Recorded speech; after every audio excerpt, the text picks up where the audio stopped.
Quand Haïti n'est pas un pays comme les autres, c'est une terre qui a vu ses ancêtres se lever contre l'impossible.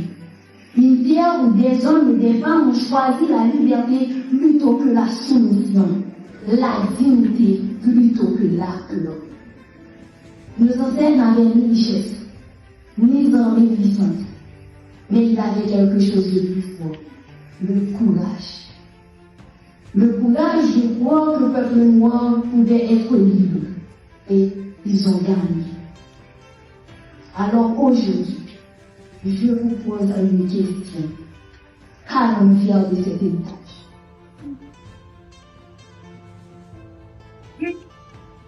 Allons-nous laisser la peur diriger nos rues? Allons-nous accepter que nos routes soient bloquées? Que nos enfants vivent dans l'insécurité? Que notre peuple perde l'espoir? Ou allons-nous, comme nos ancêtres, trouver le courage d'agir? Mesdames, messieurs, le peuple haïtien ne demande pas l'impossible. Il demande la paix. Il demande la sécurité. Il demande le pouvoir de circuler librement, vivre dignement, voter librement.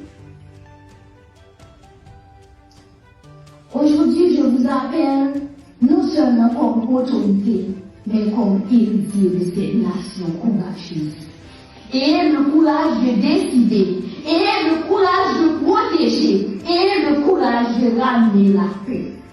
Parce que chaque jour qui passe, sans quelque chose de difficile. Moi, je suis l'histoire de Dieu. Et c'est Haïti est détruit. Haïti peut se relever, mais Haïti a besoin. Je sais avec conviction, et je le redis, un jour il y aura la liberté en Haïti. Un jour il y aura la paix en Haïti. Un jour on vivra tranquille en Haïti. Un jour notre pays changera. Mais faisons en sorte que les sacrifices de nos ancêtres ne soient pas compris.